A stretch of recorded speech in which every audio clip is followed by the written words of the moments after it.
Hello, everyone, and welcome to today's episode where I will be talking to Elisabeth Pagé. Is that how you pronounce your last name, It right? is, Yeah, Pagé. I've never said your last name before, but Elisabeth is a recent person that I'm going to talk to you about, and she has a great experience of leadership in her personal life, in her work life, and she's worked at the World Bank, and she's taught courses on leadership online, and she still is teaching that. And she is hosting amazing spaces on X, where the topic is usually around the area of leadership in different perspectives and different ways. And she has a great community of followers on X, where she both talks, she communicate, helps others, and and she has the capacity for great conversations when it comes to leadership and everything that surrounds leadership. So I'm very excited for you to be here today, Elizabeth. And if there's anything else, please introduce yourself to the listeners as well. And then let's start talking leadership. Well, just to say I'm delighted to be here, Gabriel. Thanks for the invitation, and what a pleasure it is to meet and get to know your audience a little bit better. And of course, if there's any way I can serve or support the success of your listeners and your audience, of course, that's why I'm here today to provide that support. So thank you for this invitation. Absolutely. So tell me, Elizabeth, you leadership is the topic that you're extremely passionate about. Tell me why and how did that come to be? When did you know first? When did you know that you were attracted to the topic of leadership? Well, that actually is a really good starting point for the conversation because I didn't think leadership was the topic that I would land on. In fact, I was inspired and passionate about entrepreneurship, but I felt as if there were elements of entrepreneurship that were really missing because I've worked in business, small business, I've worked in international organizations, I've worked in corporations. I've worked around the world and I've worked in small local offices and remotely. So, given all this varied experience, I thought that there was what was really missing in terms of entrepreneurship is the skills and abilities to actually make the kinds of decisions that advance a person's objectives, products, services, ideas, thought leadership, whatever that was. And so I started out thinking about this as entrepreneurship within organizations. Sometimes it's called intrapreneurship when you talk about working inside of organizations. And I wanted to tease out sort of those distinctions. And when I did that, I realized that there was really something else that was important here that could apply to anybody. You didn't have to be in business to be an entrepreneur. You didn't have to want to have a startup or a joint venture or go into venture capitalization, etc., to be an entrepreneur. So what is that? What do you call that? If people have a spirit like I had, that could take this skill suite as well as this sort of driving passion for making a difference and make that useful, actually being useful to other people. And so the journey went from sort of teaching and coaching and leading people in entrepreneurship to focusing on the leadership suite of skills. And although you can find literally tens of thousands of books on entrepreneurship, on business, and on leadership, I wanted to focus on the core issues that make the biggest difference for people when it comes to following a passion and creating some useful impact in the world. And it can be through, building teams, building products, marketing and communicating. So whatever that is, was there a core, a foundational piece that's been missing in the literature and in the education and so on? And that's how I landed on my passion for leadership. fundamentally to be able to make a difference. So leadership for you, when you talk in those terms, then what I hear you saying is making a difference, having an influence on other human beings.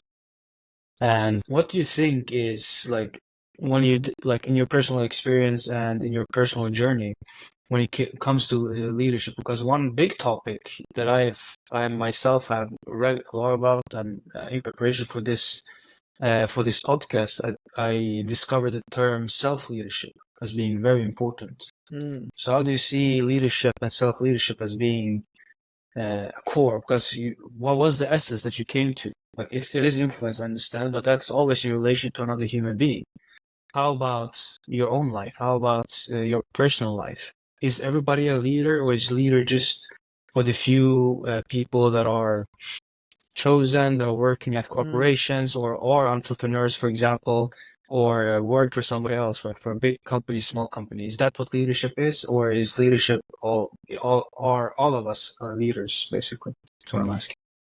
It's another really good question, Gabriel. Thanks for that. And the reason is that I also try to better understand that so that I can help people, discover that leadership within themselves, because not everybody identifies as a leader. In fact, when people hear that title, sometimes they back away from it and they go, no, no, no, I'm not a leader. I'm just, I'm an expert in my field. I am an artisan. I'm a craftsman. I'm a content creator. So people don't necessarily self-identify as a leader automatically. And I feel as if there's a piece of this that's very important for every individual to achieve self-actualization, is to take hold of both the confidence and the competence around leadership so that we can affect meaningful change in the world.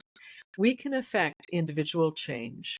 And one of the reasons why I've sort of stepped out of my own comfort zone and safety zone and started doing this was because I wanted to demonstrate these skill sets at scale.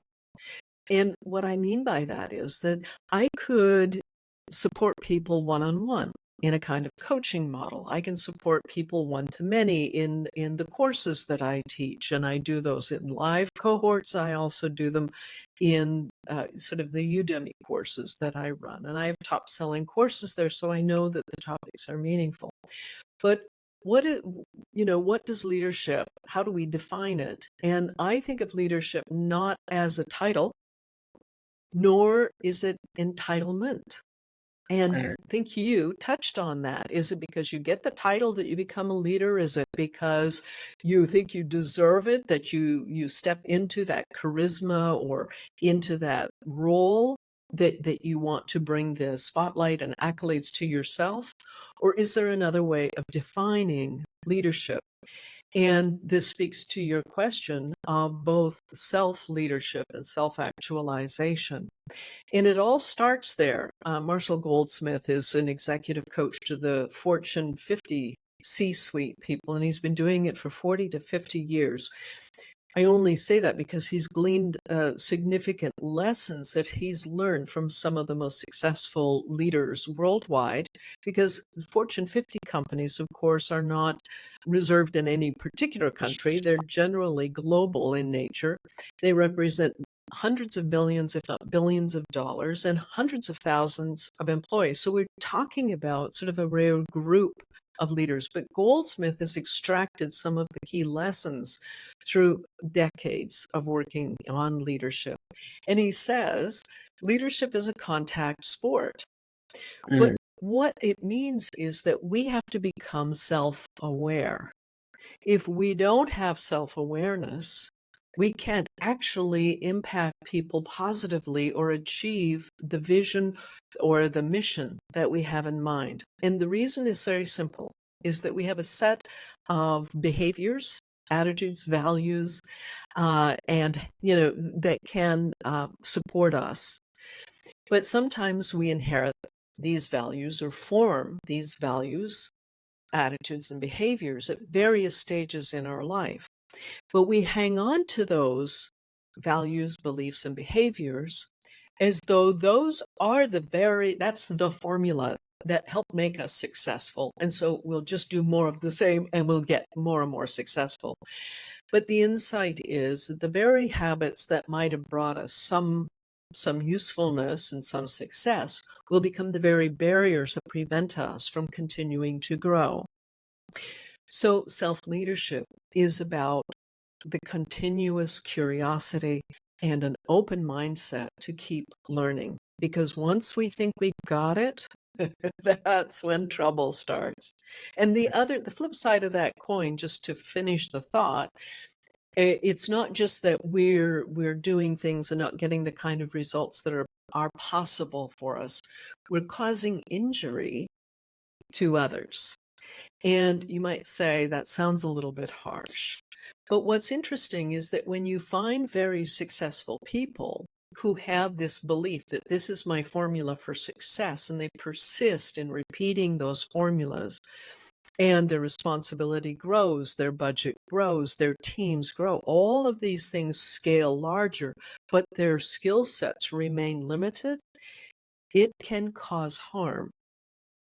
So this idea of do no harm as I think foundational to self-leadership, self-awareness, and the infinite possibility of what we can create when we embrace the core skill suite that I call power skills, not to be powerful, but to be purposeful. That's wonderful. I'm thinking about a topic or something that you talked about, self-leadership, do no harm. So what does it look like? Like when you're teaching your students, when you're guiding somebody, and you're talking about all of this, you're talking about this is what leadership is, right? So how does one start to step into the role, step into the mindset, step into the way of being, understanding that I am a leader. I am a leader. How does the switch happen, and where do you go from there? I offer the people I work with this sort of mental model so that we can have a starting place. And let's remember the story of Aesop, one of Aesop's fables. Do you remember the story of the tortoise and the hare? Well, I mean, Okay.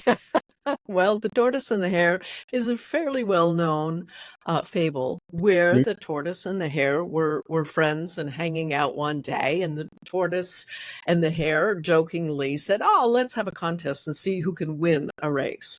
So the hare, very, very confident, said, "Sure, I'll take that bet."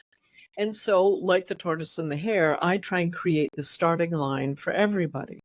Well, what happened, as we might recall, the tortoise and the hare take off. The hare bolts ahead, gets almost to the finish line, and says, "Ah, the tortoise, I'll have to wait forever. I'll just sit here and wait for him before I cross the finish line." The tortoise, plodding step by step, proceeded along the race route, even despite the fact he didn't give up, he didn't, complain, he didn't think anybody was cheating, he just kept going on this race.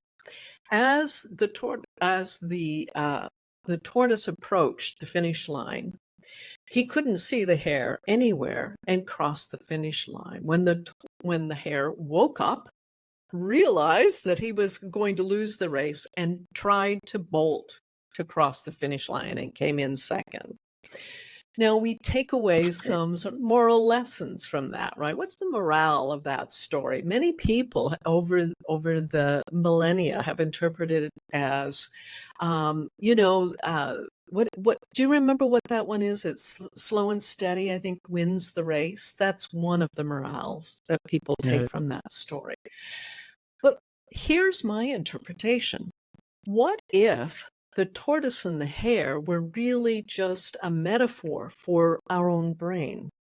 Now, we know in our own brain we have two hemispheres. And Daniel Kahneman is a Nobel Prize winning economist who, in fact, is not even an economist. He invented or created the field of behavioral economics because he was a psychologist, but he wanted to understand, how do human beings make decisions? Well, you're saying, what's that got to do with leadership? Well, what he discovered was that although we think of ourselves, human beings, and the way our educational system is designed, we think of ourselves as, so he looked into that and discovered that there are two ways of thinking, and it happens to be associated with the two different spheres that we have in our brain, the hemispheres. We have a left hemisphere, which is logic based, it's analytical, it's where words are formed, etc. And so it is slow and steady like the tortoise. But the right side of our brain, we think of as being very quick. It's where our heuristic thinking, even some of the cognitive biases all occur up here because it's lightning fast like the hare. So if you're making all your decisions very quickly like that, some people think that's the sign of a great leader. Some people say, well, that's pretty. Is one better than the other? Can you argue one side that logic and IQ is better or stronger or more valuable than our emotional intelligence, our EQ? Well, the moral I take from that story is that we have two brains. Some of us are better at one type of thinking than the other, fast or slow thinking. And you can find Daniel Kahneman's book with that title, Thinking Fast and Slow, where he has written sort of about the thesis that won the Nobel Prize. So for us, where do we start as leaders? Some people say, well, you've got to be born a leader. You've got to be charismatic. You have to have that personality. And other people say, no, you've got to be a great decision maker. You've got to earn your way along. Well, what I'm suggesting is that it takes a balance of both our EQ, our emotional, creative, fast brain, and our logical, analytical brain to validate with evidence. And when we can balance these two and strengthen both of our brains, then we have a higher probability for being a good leader. And why? Because A, we have the credentials, the IQ, the right to lead people through our proven record, but we also have the vulnerability. We have the emotional intelligence to connect with other people and build them up. Because leadership is about, in my books, is about creating other leaders. It's not about, teaching people to be good followers. No, our job is to create more leadership. And that's the cascade, the cascading idea of leadership that brings me to my greatest passion and why I left, positions of leadership and really stepped into a very uncomfortable space where I had to learn to teach professionals leadership. So it required a whole new set of skills, which were outside of my skill set. But I brought those into my experience. So where I relied so much on the analytical, logical, building strong arguments side exclusively, what I was missing was that vulnerability of being able to create trust by letting other people know that I had their back and I could earn that trust. What's a good leader? Who is a good leader? The first qualification, I would say, is someone who's been trained and deeply committed to listening, which is often the opposite of what we think of when we think of the great leaders. There has always been this myth of the great scientists, the great leaders, those people who were the exceptions and the captains of industry. And we have tons of examples that we could talk about that we don't need to. Because often that was a myth because we glorified one person and had them fit a caricature of a model of leadership that came probably from sort of Greco-Roman times. And so I would say a lot of society's patterns for success in leadership are based on pretty ancient models. And that's why I say it's sort of a real contrast to what makes a good and great leader today. Because to be a good listener, you have to put yourself on pause and really empathize and understand what someone else is going through. It's not enough to say, I sympathize with someone, but the empathy says that I've been there. And though it's not the same experience, I'm there with you.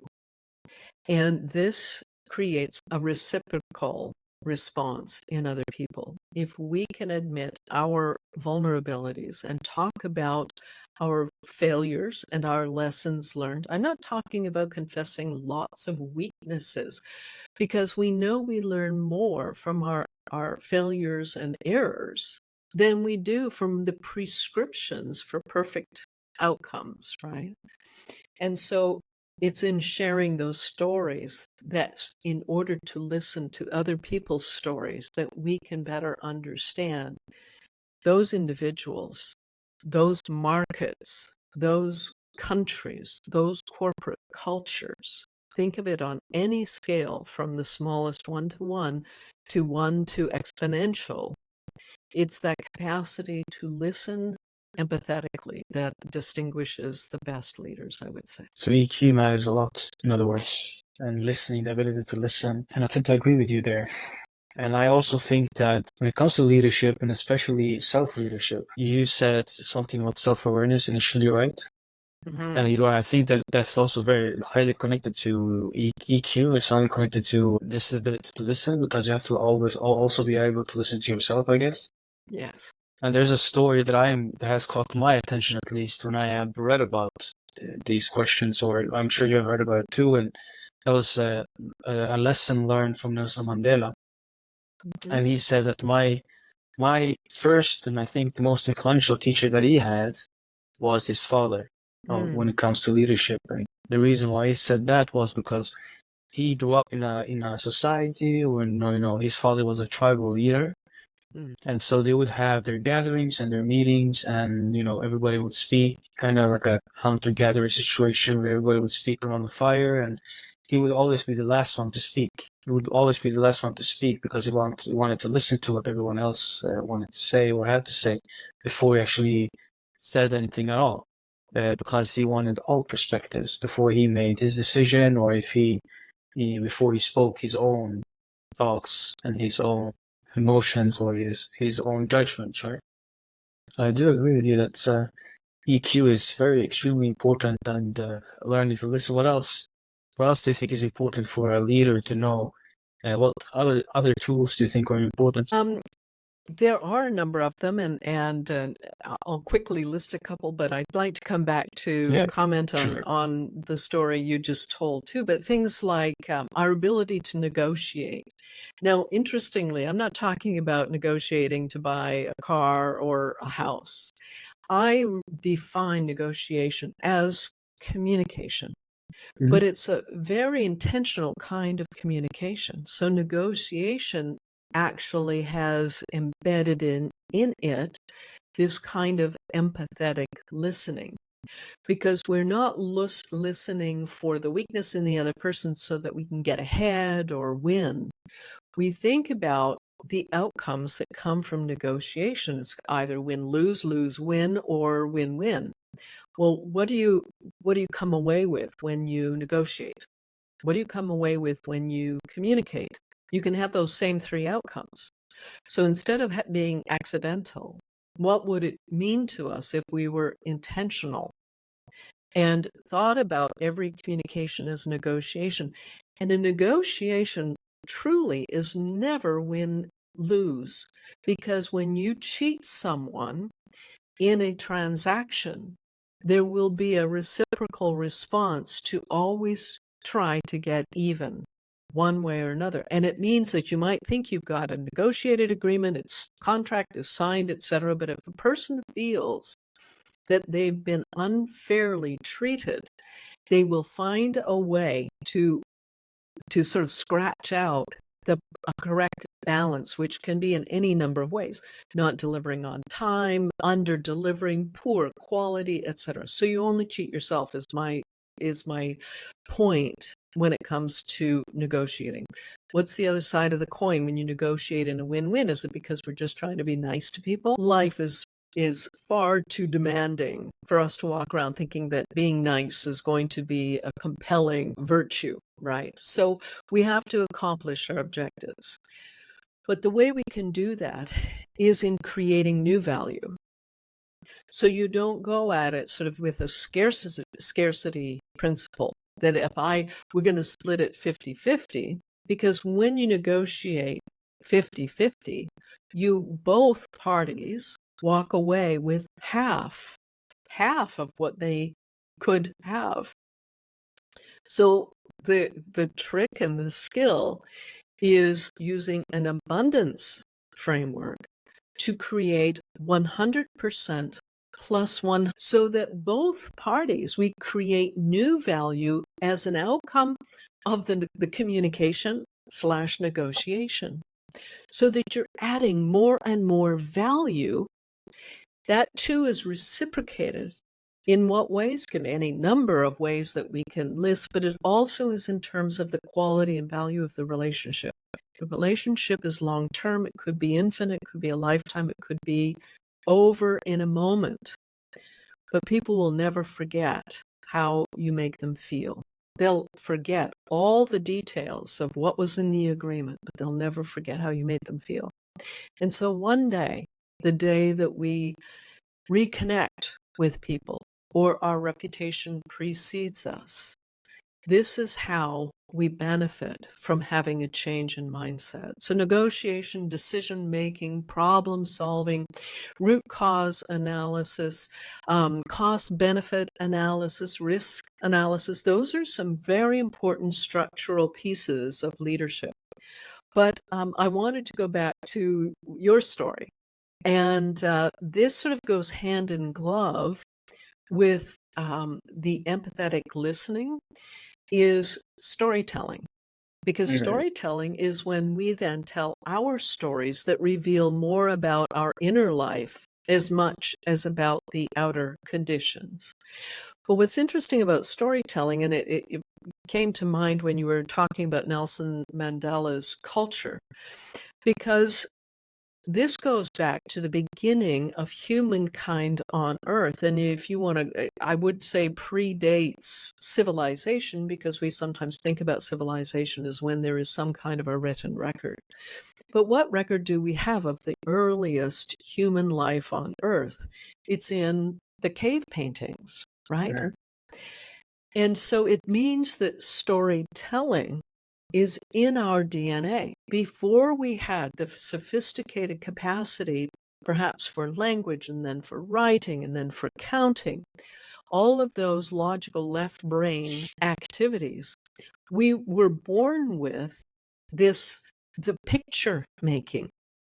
We could see the world, and then we could interpret the world. So there was an external visual and an internal life. And so we could have our dreams and imagine things and visualize different outcomes than maybe reality. So in a way, it also has us thinking about the past, the present, and the future. And so this is a right brain function. It's in our DNA. And the final point about how important storytelling is, when they've done MRIs and you have someone making a presentation or a conversation that is fact-based, you have a little, that maybe 25-cent or 50-cent size piece of your brain that will light up. So it's listening, it's hearing, it's trying to process the data, statistics, and the facts. But when you tell a story, your brain lights up like a rainbow, from front to back and from side to side. So it's a holistic experience. It means that we live the stories of other people. That's the human connection. That's the vulnerability piece. That's empathy. So it's a powerful skill. And we don't want to necessarily learn. I was terrified of telling stories because I didn't think of myself as a storyteller, because I never thought of myself as an entertainer or even wanting to have the focus of attention on me. So I would shun things. I loved listening to stories, but I could never imagine I would be a storyteller until I understood that the stories come from that inner self reflection, the inner journey, so we can paint a picture for other people. So everything you're saying, storytelling, empathy, comes down to really ability to communicate, right? Communication and negotiation as well. Now, when I think about the negotiation, I think about the fact that every interaction with other human beings is a negotiation, because you negotiate reality together. Your reality is never just your reality. It's always in relation to other human beings. So whether it's about negotiating right now, I mean, you and I are talking, right? We're talking about leadership. I'm asking questions. We were talking back and forth. We're communicating. We're having a conversation.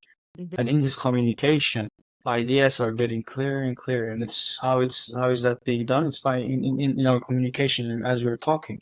That's kind of a negotiation on how, like, do I agree or do I disagree with you when it comes to what leadership is or how we can understand leadership.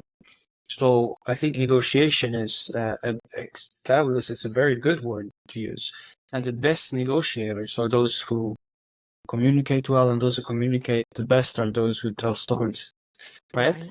So everything is bound together. So, but I think the empathy part is extremely important, because empathy is not only listening to what's being said. Empathy, in my understanding, is also listening to what's not being said, what needs to be heard, but what's not being said.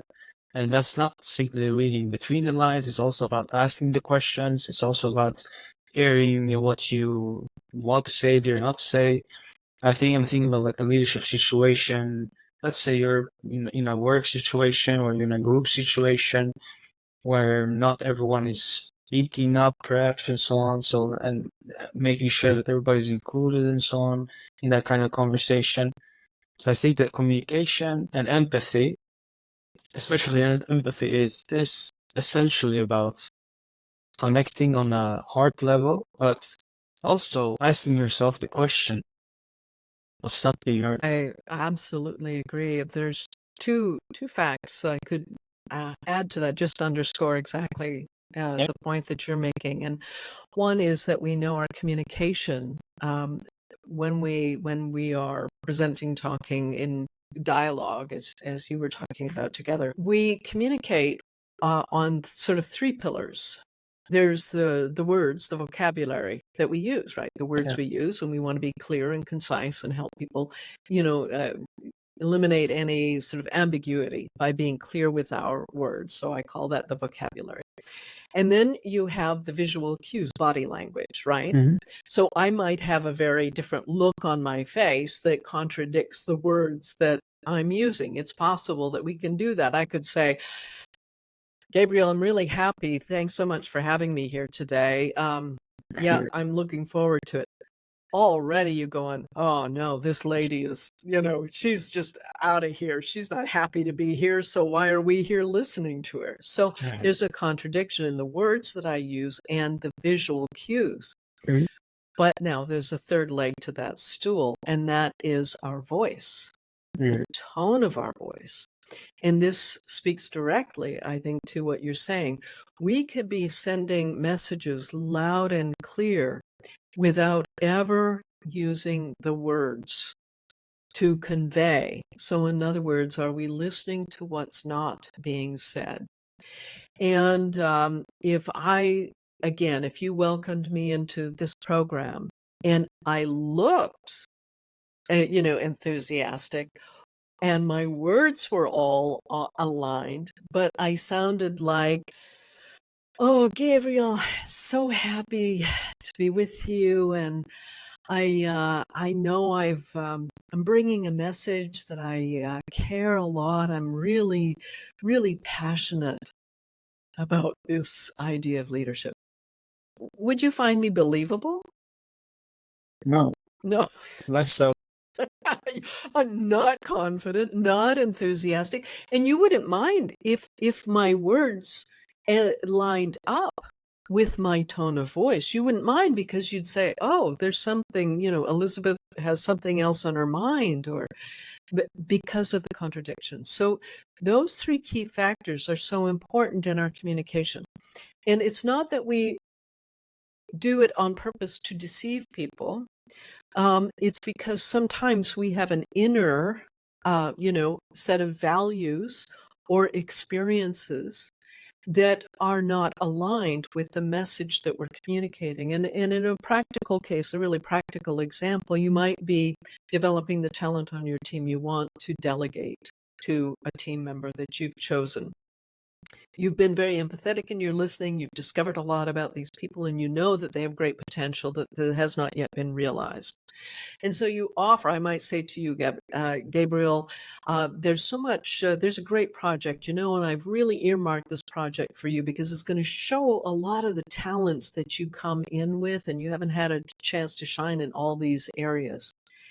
And I know that we've talked about it, and it's something that you're actually really interested in.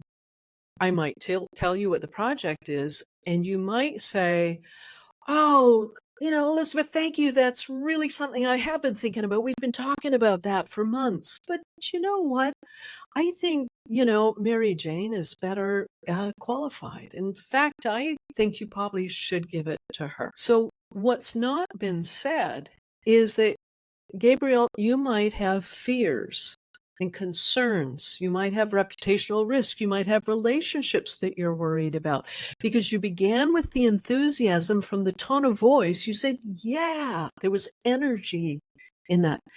But then you began to withdraw. You didn't pull back from the table, but your voice started to sink. The volume went down, cadence slowed down. You were pulling back.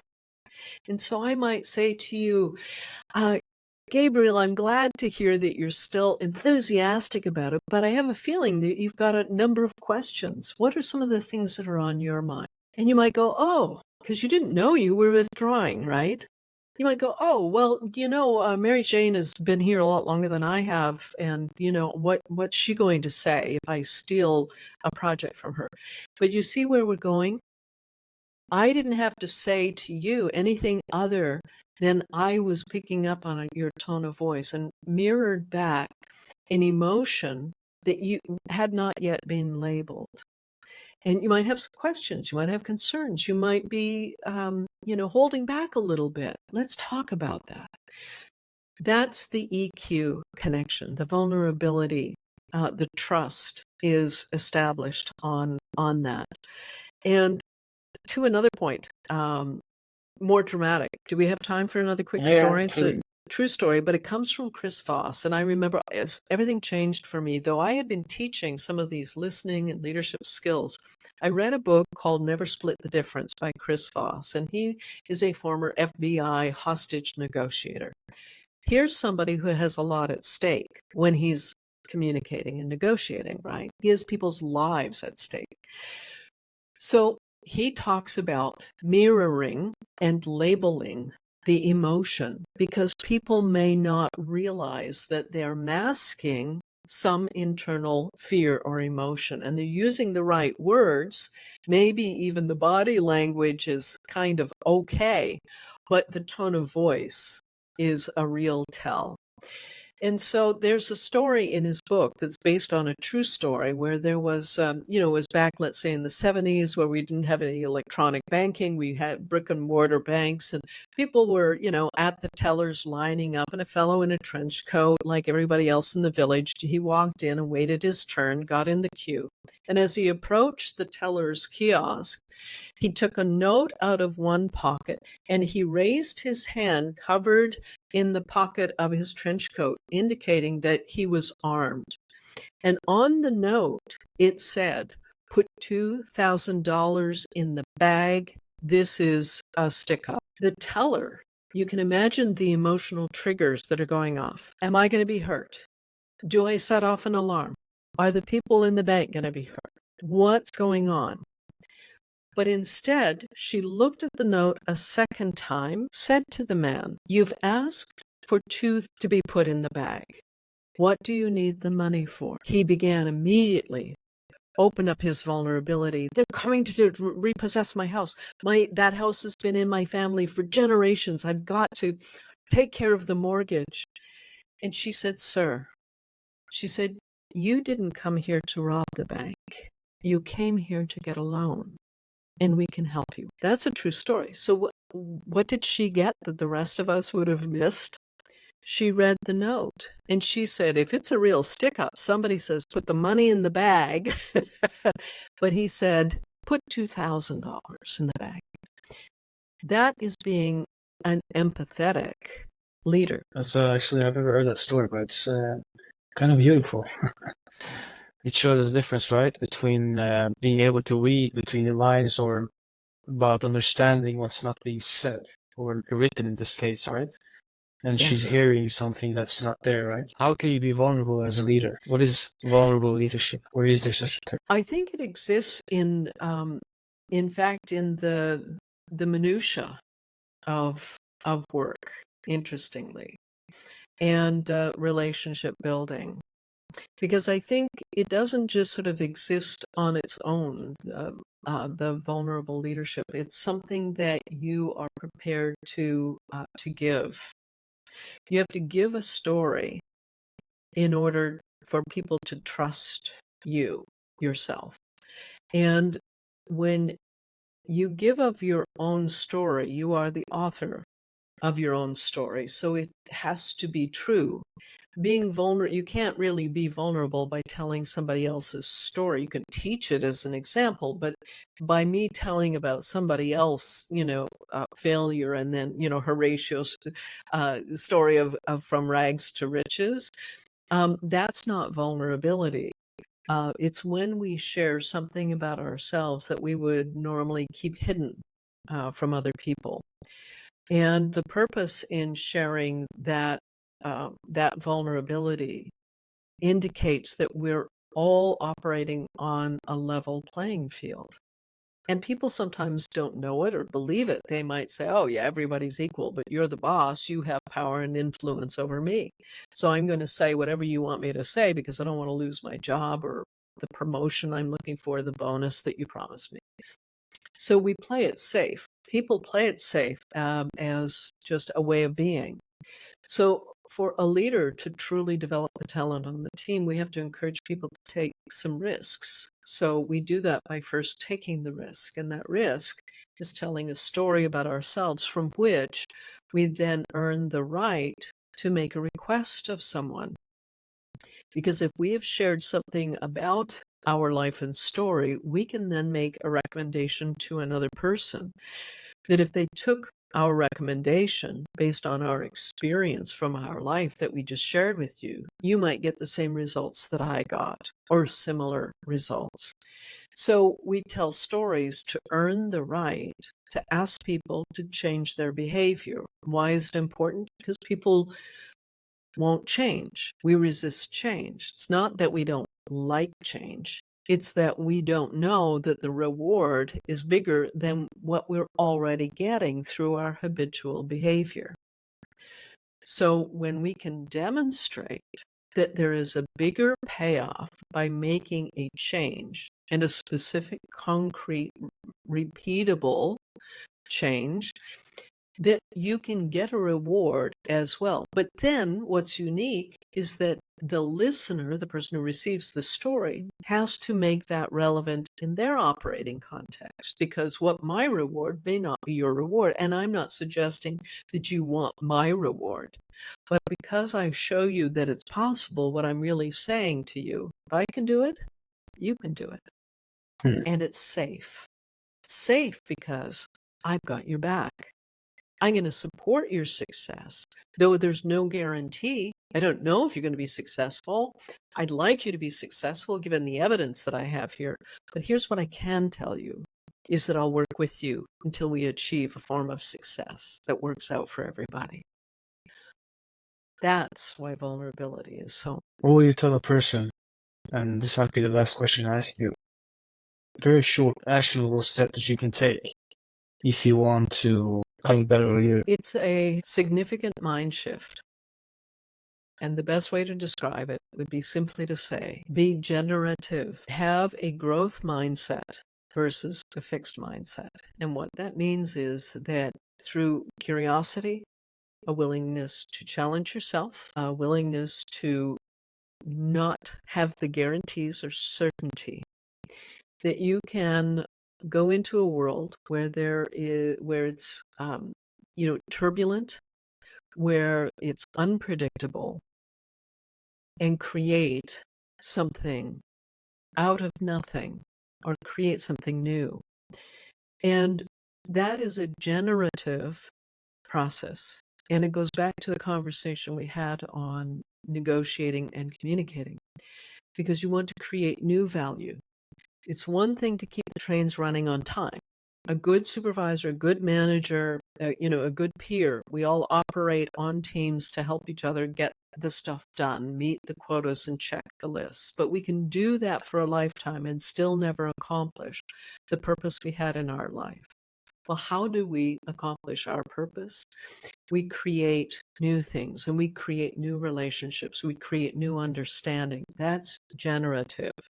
It takes time and it takes that spirit of abundance thinking versus scarcity. So I think someone has a generative mindset indeed is called into leadership, because not everybody has it. Thank you so much, Elizabeth. If people want to reach out to you and want to work with you or just like to know your work and they found you. Thank you. I would love to be there and support anybody who wants to reach out. So you can find me on Twitter or X and just look me up by essentially my initials. It's also my email, which is ECP, Elisabeth Campbell Pagé, and then Pagé again. So ECP Page, that's my Twitter handle. It's my email, ecppage@gmail.com. You can find me also my website, to keep it as simple as possible, ecppage. You can go to my website. You can see my courses are there. You can email me there. I have a number of ways that you can reach me. So I look forward to it. Wonderful. I'll put that also in the show notes so that people can just click. Thank you. Thank you so much, Elizabeth. I truly enjoyed this conversation. Thank you so much. It's been my pleasure. Thank you.